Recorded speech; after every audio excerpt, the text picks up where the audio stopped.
மக்களுக்காக அம்மா, மக்களுக்காக அம்மா.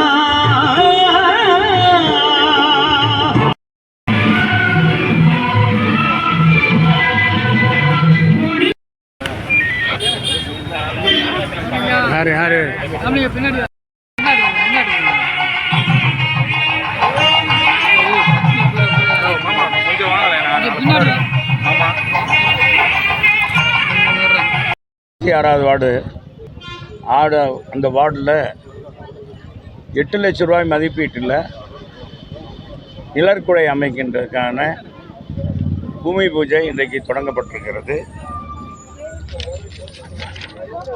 இதில் எங்களுடைய வட்டத்துடைய மாமன்ற உறுப்பினரும் வட்ட செயலாளருமான அருமை தம்பி கோச்சடை மாரிமுத்து அவர்களுடைய முயற்சியாலும் பகுதி செயலாளர் அருமை தம்பி PK முத்துவேல் அவர்களும் PKS அவர்களும் முயற்சி செய்து இந்த நிதியை பெற்றிருக்கிறார்கள். அது மட்டுமல்ல, இந்த வார்டிற்கு இதுவரை இல்லாத அளவிற்கு பல்வேறு பணிகளுக்காக இன்றைக்கு இந்த தொகுதியினுடைய சட்டமன்ற உறுப்பினர் என்ற அடிப்படையில் 2 நியாய விலைக் கடை 20 லட்சம் ரூபாயில் கட்டி கொடுத்து மக்களுடைய பயன்பாட்டுக்கு இப்போ இருக்கிறது. அதே மாதிரி கோச்சடை மயானம் அதிவிரைவில் இது உங்கள் தொகுதியின் முதல்வர் என்ற அந்த கோரிக்கையின் அடிப்படையில் இந்த பகுதி மக்களுடைய நீண்ட நாள் கோரிக்கை. நடராஜ நகர் பகுதியில் மக்கள் அதிகமாக வாழ்கிறார்கள். அந்த பகுதியில் இந்த மயானம் அமைந்திருப்பதனால் அங்கே அவர்களுக்கு தேவையற்ற துர்நாற்றங்கள் மற்றும் பல்வேறு தொந்தரவுகள் இருப்பதனால் நம்முடைய மாமன்ற உறுப்பினருடைய கோரிக்கையை ஏற்று உங்கள் தொகுதியின் முதல்வர் என்ற அடிப்படையில், முதலமைச்சர் என்ற அடிப்படையில் அவருக்கு 10 கோரிக்கையில் ஒரு கோரிக்கையை மட்டும் இன்றைக்கு நிறைவேற்றி 1,30,00,000 ரூபாயில் மயான பணிகள் எவ்வளோ தூரம் நடந்திருக்கு? இன்னும் 3 மாதங்களுக்கு முடிவடைகிற மாதிரி மிக நவீன முறையில் அந்த மயானம் அமைக்கப்பட்டிருக்கு என்பதை தெரிவிச்சுக்கிறேன். அதே மாதிரி கோச்சடை மெயின் ரோட்டில் போர்வெல் அமைத்து 5 லட்சம் ரூபாய் போர்வெல் அமைத்து கொடுத்துருக்கோம். இந்த அருகாமையில் இருக்க கண்மாக்கரையை தூர்வாரி அது நடைபாதை அமைப்பதற்காகவும் 4,50,00,000 ரூபாயில் அந்த திட்டம் மதிப்பீடு செய்ய தயார் செய்யப்பட்டு மேற்கு தொகுதியில் எங்களுடைய சட்டமன்ற உறுப்பினருடைய உங்கள் தொகுதியின் முதல்வர் என்ற அடிப்படையில் முதலமைச்சர் பார்வை கொண்டு சென்று 50 லட்சம் ரூபாய் ஒதுக்கப்பட்டிருக்கிறது. அதே மாதிரி லாரி செட்டு, மாநகராட்சி லாரி செட்டு நிறுத்த அருகாமையில் ரூபாய் 5 கோடியில் இந்த பகுதியில் வாழ்கிற மக்களுக்கு பூங்காக்கள் அமைத்து நடைபாதை அமைத்து கொடுப்பதற்காகவும் 5 கோடி ரூபாய் திட்ட மதிப்பீடு தயார் செய்யப்பட்டு இப்போ 5 கோடி ஒதுக்கியிருக்கிறதாக சொல்கிறார்கள். எந்த அளவுக்கு என்பது தெரியவில்லை. நான் நேற்றைய தினம் இன்னைக்கு பூமி பூஜை இருக்கிறதுனால கேட்டேன், அது சொல்லியிருக்காங்க என்பதை தெரிவிச்சுக்கிறேன். அதே மாதிரி அங்கன்வாடி மையம் 25 லட்சம் ரூபாயில் நல்ல முறை கட்டப்பட்டு செயல்பட்டு வருகிறது. நடராஜ நகர் மெயின் ரோட்டில் சுரேஷ் ரோட்டில் புதியதாக குடிநீர் அது பணிகள் அது மந்தமாக நடந்து கொண்டு இருக்கிறது, ஆமை வேகத்தில் நடந்து கொண்டு இருக்கிறது. நான் நகர்ப்புறத்துறை அமைச்சர் இடத்துல சொல்லி அது விரைவில் அவர்களுக்கு மதுரை நேரம் கொடுக்குற அந்த திட்டத்தை விரைவாக முடிக்க வேண்டும் என்று கேட்டிருக்கேன். அவர்களும் விரைவாக முடித்து கொடுப்பதாக சொல்லியிருக்கிறார்கள். கடந்த ஆண்டே முடிக்க வேண்டியது பணி தாமதமாகிக் கொண்டே இருக்கிறது என்பதையும் இந்த நேரத்தில் தெரிவிச்சுக்கிறேன். சொல்லுங்கள். எங்களுடைய பொதுச் செயலாளர் என்னுடைய ட்விட்டர்லேயே நான் போட்டிருக்கேன், சில பேருக்கு அனுப்பியிருக்கேன், நீங்கள் பார்த்துருக்கலாம். நம்முடைய மாண்புமிகு முதலமைச்சர் எதிர்க்கட்சி தலைவராக இருக்கும்போது இந்த மின்கட்டண உயர்த்த வேண்டும் என்று சொல்லி மத்திய ஆணையம், மின்சார வாரிய ஆணையம், நீ இந்தந்த ஸ்லாப்பில் தமிழகத்தில் மின்சாரம் கட்டணம் உயர்த்த வேண்டும் என்று சொல்கின்ற பொழுது அதற்கான உத்தேசிக்கின்றதை அதிகாரிகிட்ட வாங்கி கொண்டு அவர்கள் ஏற்றாத மின் கட்டணத்திற்காக நம்முடைய முதலமைச்சர் எதிர்க்கட்சி தலைவராக இருக்கும்போது கருப்பு சட்டை போட்டு குடும்பத்தோடு ஆர்ப்பாட்டம் பண்ணார். இன்றைக்கி அவருடைய ஆட்சி காலத்தில் பார்த்திங்கன்னா ஆண்டுக்கு ஒரு முறை இப்போ 3 முறை இவங்க வந்த பிறகு மின் கட்டணம் உயர்த்தியிருக்காங்க. இதில் பீக் ஹவர்ஸ் வேறு, இது மாதிரி ஸ்லாப் சிஸ்டத்தில் வேறு மின் கட்டணம் உயர்வு ஏற்றிருக்காங்க. மக்களுக்கு வரி மேல் வரி விதித்திருக்காங்க.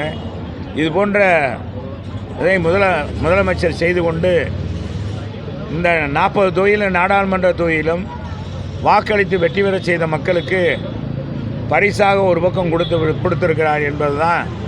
இதுதான் உயர்வு, கட்டண உயர்வு தான் பரிசாக கொடுக்கப்பட்டிருக்கு என்பதை தெரிவிச்சுக்கிறேன். பார்த்தீங்கன்னா நடைபயணம் செல்வதற்கே பயமாக இருக்குது. நான் கூட மாப்பிள்ளை நீங்கள்லாம் பகுதிக்கு இவரெல்லாம் காலையில் நடைபயணம் செல்றவர் பகுதிச்சு எங்கள் கருப்பசாமி கவுன்சிலர், ஆமாம் கவுன்சிலர் வேறு போடுறது, நீ இவரும் போவார்.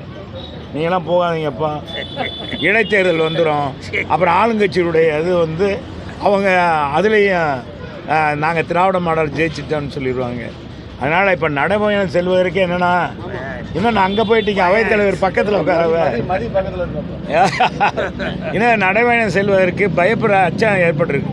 ஏற்கனவே கிருஷ்ணன் இது மாதிரி நடைபயணம் சென்று அவங்க கட்சி முன்னாள் அமைச்சர், மத்திய அமைச்சராக இருந்தவர், நாடாளுமன்ற உறுப்பினராக இருந்தவர், அவரவே வெட்டி சாய்த்தார்கள். கடைசியில் அந்த யார் வெட்டினாங்க யார் செஞ்சாங்கன்றதே அவங்க ஆட்சி வந்த பிறகு பார்த்திங்கன்னா அது சுத்தமாக மறைக்கப்பட்டது. யார் என்று இது வரைக்கும் தெரியாமல் போயிடுச்சு. அதே மாதிரி பார்த்திங்கன்னா அடிக்கு ஒரு முறை இன்றைக்கி அரசியல் தலைவர்கள் படுகொலை செய்யப்படுகிறார்கள். சமீப காலமாக அரசியல் தலைவர்களுக்கு பாதுகாப்பு இல்லை. இது தொடர்ந்து எங்கள் பொதுச் செயலாளர் சொல்லிக்கிட்டு வர்றார், தொடர்ந்து வலியுறுத்தி வருகிறார். தமிழகத்தில் ரவுடிசம் பெருத்து போயிடுச்சு, எங்கே பார்த்தாலும் போதை நடமாட்டம் இருக்குது, என்ன செய்கிறேன்னே இளைஞர்களுக்கு தெரியவில்லை. எனவே அந்த போதைப் பொருள் நடமாட்டத்தை தடுக்க வேண்டும் என்றெல்லாம் சொல்லி எத்தனை முறை பேசியிருக்காரு, ஆர்ப்பாட்டம் பண்ணியிருக்கோம். இப்போ கூட இந்த மின் கட்டணத்தை உயர்த்திய நம்முடைய தமிழ்நாடு அரசை கண்டித்தும் இந்த அரசியல் படுகொலை கண்டித்தும் இங்கே தமிழ்நாடு முழுவதும் ஆர்ப்பாட்டம் பண்ண சொல்லியிருக்காங்க வருகிற 23ஆம் தேதி. எனவே அதில் மதுரை மாநகருக்கு அடிப்படை தேவைகளை நிறைவேற்ற வேண்டும், மாநகராட்சி நிறைவேற்ற வேண்டும். நகர்ப்புறத்துறை அமைச்சரும் மதுரை மாநகருக்கு இந்த 2 அமைச்சர் இருக்காங்க. 3 ஆண்டுகள் ஆகிவிட்டது. 3 ஆண்டுகளில் எந்த திட்டமும் கொண்டு வரல. 2 ஒரு நூலகம் கொண்டாந்துருக்காங்க, ஒரு ஜல்லிக்கட்டு மைதானம் கொண்டாந்துருக்காங்க. வேறு எதுவுமே இல்லாத கலைஞர் பேருக்கு வேறு எதுவுமே இந்த ஆட்சியிலேருந்து 2 அமைச்சர்களிருந்து செய்யலை. ஏன்ட கூட எங்கள் பொதுச் செயலாளர் கேட்டார், என்னங்க அமைச்சர் நீங்கள் மாதிரி அவர் கடைசியாக பேசும்போது கூட கேட்டார், 8000 கோடிக்கு மேலே நிதி வாங்கிட்டு போனீங்க, அந்த மதுரை மக்கள் ஓட்டு போடலையேன்னு. அதை கூட எல்லோரும் கடைசியில் நாங்கள் சொல்லி எங்கள்கிட்ட கடைசியில் பேசுனதுனால அவருக்கு சொல்ல முடியல. அது குறிப்பிட்ட மதுரை என்பது அதிமுக கோட்டை, அது எல்லாருக்குமே தெரியும். இன்றைக்கி தமிழ்நாட்டில் ஆர்ப்பாட்டம் போராட்டம் எதுவாக இருந்தாலும் மதுரை தான் முன்மாதிரியாக இருக்கிறது. எந்த ஆர்ப்பாட்டத்திலையும் குறைவில்லை. நம்ம முதலமைச்சர் வரும்போது ஓட்டு கேட்டதுலேயும் அவர் வந்ததுலேயும் பிரச்சாரத்திலையும் குறைவின்றி மக்கள் அதிகமாகவே இருந்தார்கள். சிறப்பான வரவேற்பு கொடுத்தோம். நாடாளுமன்ற தேர்தலில் எங்கே போனாலும் மக்கள் உங்களுக்கு தான் ஓட்டுனாங்க. நாங்களும் என்ன பண்ணுறது, என்னப்பா பண்ணுறது ஜெகன், நாங்கள் அதிமுக கோட்டை, நாங்கள் இல்லைன்னு சொல்லலை. அது நாங்கள் என்ன நினச்சோன்னா நமக்கு ஓட்டு போடுறார். நாங்கள் எங்கள் வேட்பாளரை நாங்கள் வானலாவாக புகழ்ந்தோம். மக்களின் மருத்துவர், ஏழை மருத்துவர், நீ போய் ஊசி போட்டுக்கலாம், வலிக்காமல் ஊசி போட்டுக்கலாம், அவர் கூட பேசினார். இப்படி சொல்லி ஓட்டு போடலை. அவங்க என்ன நினச்சாங்க, நாடாளுமன்றத்துக்கு ஒரு பார்வை அப்படின்னு அடிப்படையில் இந்தியா கூட்டணியை சிறுபான்மையினை ஆதரித்தாங்க. சில சமூகம் பாரத பிரதமர் ஆதரித்தாங்க. இந்த வகையில் நாங்கள் அடிபட்டு விட்டோம். ஆனால் வருகிற சட்டமன்ற தேர்தலில் முழுக்க முழுக்க தமிழகத்தில் இருக்கிற இந்த அநியாய ஆட்சி, அட்டுழிய ஆட்சி, கேலிக்குரிய ஆட்சி, தொடர்ந்து மக்களுக்கு வரி மேல் வரி விதித்து கொண்டிருக்க இந்த ஆட்சியை அப்புறப்படுத்த மக்கள் தயாராக இருக்கிறார்கள். எனவே வருகிற 26இல் முதலமைச்சராக நான் எடப்பாடியார் உறுதியாக மக்களை ஏகபித்த ஆதரவோடு வெற்றி பெறுவார் என்பது இந்த நேரத்தில் தெரிவிக்கிறேன். ஒன்றிணைக்கிறதுக்கான வேலைகள் நடந்துட்டு இருக்கின்றாங்க, மறைமுகமா நடந்துட்டு இருக்கு. அதிமுக ஒன்றிணைக்கவே நீங்க கேட்கிற கேள்விக்கு வெயிட் அண்ட் சி. எங்க பொதுச் செயலாளர் போல ஒரு சாணக்கியத்தனமானவர் ஒரு மாபெரும் இயக்கத்தை அவருக்கு இந்த அவர் ஆட்சியில் பொறுப்பேற்கும்போது பார்த்தீங்கன்னா முதலமைச்சர் எடப்பாடியார் பொறுப்பேற்கும்போது இவரால் ஆட்சி செய்ய முடியாதுன்னு தான் சொன்னாங்க. இப்படி எப்படி நிர்வாகத்தை செய்ய முடியும்? அம்மா செஞ்ச மாதிரி ஆட்சி செய்ய முடியுமா? அம்மா செய்த மாதிரி கண்ட்ரோலாக கொண்டு வர முடியுமான்னு கேட்டாங்க.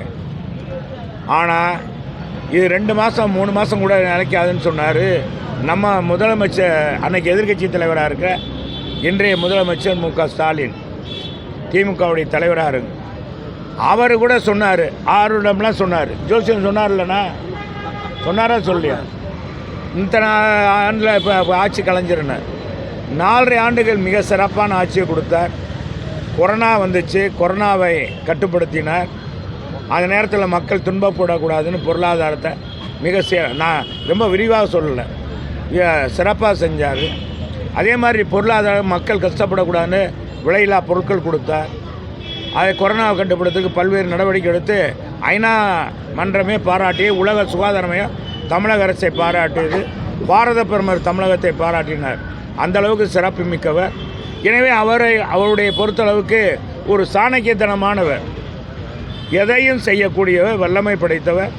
அதனால் நீங்கள் எதிர்பார்க்குற நீங்கள் என்ன நினைக்கிறீங்களோ நீங்கள் நினைக்கிறதெல்லாம் நிச்சயமாக நிறைவேற்றுவார் தம்பி. அதே அதெல்லாம் எடுக்கக்கூடாது. யானைக்கும் அடி சரக்கும். இந்த தேர்தல் அளவுகோல் அல்ல. இது நாடாளுமன்ற தேர்தல். எங்கள் புரட்சி தலைவரும் தோற்றிருக்கிறாரு, எங்கள் அம்மாவும் தோற்றிருக்காங்க, சட்டமன்றத்தில் வெற்றி பெற்றிருக்கிறாங்க. அதனால் நாடாளுமன்ற தேர்தல் என்பது வேறு. இடைத்தேர்தலில் எத்தனையோ தேர்தலில் திமுக டெபாசிட்டெல்லாம் இழந்திருக்கு. அதனால் அதையெல்லாம் வைத்து நீங்கள் யாரிடம் சொல்லக்கூடாது. எனவே கால சூழ்நிலை மாறும். அதிமுக பழங்கானத்திலே ரேஷன் கடையை திறக்கிறோம், அங்கே வச்சு நம்ம பேசிக்கிறோம். தொடரும் நம்முடைய பேட்டி.